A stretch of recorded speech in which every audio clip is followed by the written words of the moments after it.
Box office దగ్గర world wide గా అత్యంత భారీ అంచనాల నడుమ ఐకాన్ స్టార్ అల్లు అర్జున్ నటించిన సెన్సేషనల్ మూవీ పుష్ప 2 గ్రాండ్ గా రిలీజ్ అయింది. మొదటి పార్ట్ వరల్డ్ వైడ్ గా సూపర్ సక్సెస్ అయిన తర్వాత అంచనాలు ఓ రేంజ్ లో పెరిగిన నేపథ్యంలో రెండో పార్ట్ ఎంతవరకు అంచనాలను అందుకుందో తెలుసుకుందాం పదండి. ముందుగా కథ పాయింట్ విషయానికి వస్తే, మామూలు కూలీ నుండి సిండికేట్ లీడర్ గా ఎదిగిన పుష్పరాజుకి పోలీస్ షెకావత్ కి గొడవతో పార్ట్ 1 ముగుస్తుంది. పుష్ప మీద అప్పటి వరకు పగతో రగిలిపోతున్న షెకావత్ సరైన ఛాన్స్ కోసం ఎదురు చూస్తూ ఉంటాడు. అదే టైంలో అంచెలంచెలుగా ఎదుగుతున్న పుష్ప మీద విలన్స్ అందరూ కలిసి ఎలా పగ తీర్చుకోవాలని ట్రై చేశారు. ఆ తర్వాత కథ ఏమైంది అన్నది మాత్రం సినిమా మిగిలిన కథ. అదేంటి సీక్వెల్ కథ ఇలానే ఉంటుందని ముందే తెలిసిన కథే కదా, కొత్త పాయింట్ ఏమీ లేదా అని మీకు డౌట్ రావచ్చు. ఇది సీక్వెల్ అయినా కూడా సుకుమార్ చెప్పాల్సిన కథను మొదటి పార్ట్ లోనే ఎక్కువగా చెప్పేశాడు. ఒక మామూలు కూలీ సిండికేట్ లీడర్ గా ఎదిగే క్రమంలో హీరో పడిన కష్టం, తన లవ్ స్టోరీ, ఫ్యామిలీ ప్రాబ్లమ్స్ ఇలా అన్ని మొదటి పార్ట్ లోనే సెట్ అయ్యాయి. రెండో పార్ట్ కి వచ్చేసరికి కథ పాయింట్ విషయంలో కొత్తగా చెప్పడానికి ఏమీ లేకపోయింది. మరి ఆడియన్స్ ను 3 గంటల సేపు ఎలా కూర్చోబెట్టాలి? అప్పుడే లెక్కల మాస్టర్ సుకుమార్ లెక్కలు వేసుకున్నారు. హీరోయిజం ఎలివేట్ అయ్యే సీన్స్ తో కథని ఎక్కడా బోర్ ఫీల్ అవ్వకుండా ఒక ఫ్లో లో నడుపుతూ పోయాడు. దాంతో ఫస్ట్ హాఫ్ అంతా చకచకా సాగుతూ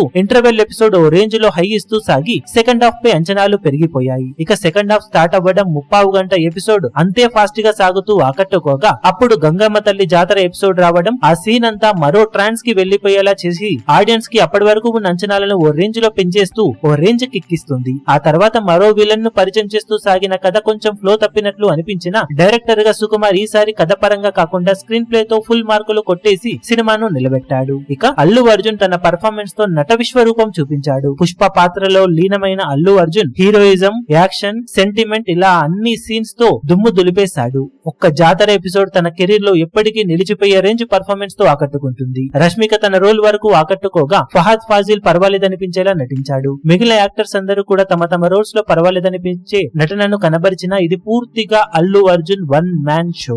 ఇక దేవిశ్రీ ప్రసాద్ అందించిన సంగీతం, బ్యాక్గ్రౌండ్ స్కోర్ కూడా బాగానే మెప్పించాయి. హీరో ఎలివేషన్ సీన్స్ కి బ్యాక్గ్రౌండ్ స్కోర్ ఆకట్టుకుంటుంది. ఎడిటింగ్ అండ్ స్క్రీన్ ప్లే కొంచెం కష్టపడి సినిమాను 3 గంటల రేంజ్ రన్ టైమ్ తో చేసి ఉంటే ఎక్సలెంట్ గా ఉండేది. ముఖ్యంగా రష్మిక కొన్ని సన్నివేశాలు, అలాగే సెకండ్ హాఫ్ లో జాతర ఎపిసోడ్ తర్వాత డ్రాగ్ అయిన సన్నివేశాలను తగ్గించి మరింత క్రిస్ప్ గా సినిమాను టైట్ స్క్రీన్ ప్లే రాసుకొని ఉంటే ఓవరాల్ గా మరింత బాగా మెప్పించేది సినిమా. ఓవరాల్ గా Pushpa 2 movie fuck commercial points తో, హీరోయిజం ఎలివేట్ అయ్యే సీన్స్ తో నిండిపోయిన ఊరమాస్ మూవీ. కొన్ని డౌన్ ఫాల్స్ అలాగే అప్ అండ్ డౌన్స్ అక్కడక్కడ ఉన్నప్పటికీ సీక్వెల్ పై ఉన్న క్రేజ్ దృష్ట్యా అంచనాలను మ్యాచ్ చేసిన సినిమా అని చెప్పవచ్చు పుష్ప 2 సినిమాను. లెంత్ విషయం అలాగే కొత్త కథ ఏమీ లేకపోవడం, అక్కడక్కడ డ్రాగ్ అవ్వడం అనిపించడం లాంటివి మైనస్ లో ఉన్నా కూడా 3 గంటల 20 నిమిషాలు ఎక్కువ పార్ట్ ఆడియన్స్ అంచనాలను మ్యాచ్ చేస్తూ కొన్ని చోట్ల అంచనాలను మించిపోయి ఓవరాల్ గా హైప్ కి తగ్గ సీక్వెల్ అనిపించేలా ఎండ్ అవుతుంది పుష్ప పార్ట్ 2. ఓవరాల్ గా ఇవన్నీ పరిగణలోకి తీసుకొని సినిమాకు మేమిస్తున్న rating 3 stars out of 5 stars. మీరు కూడా సినిమా చూసినట్లయితే మీకు సినిమా ఎలా అనిపించిందో కింద కమెంట్ సెక్షన్ లో చెప్పండి.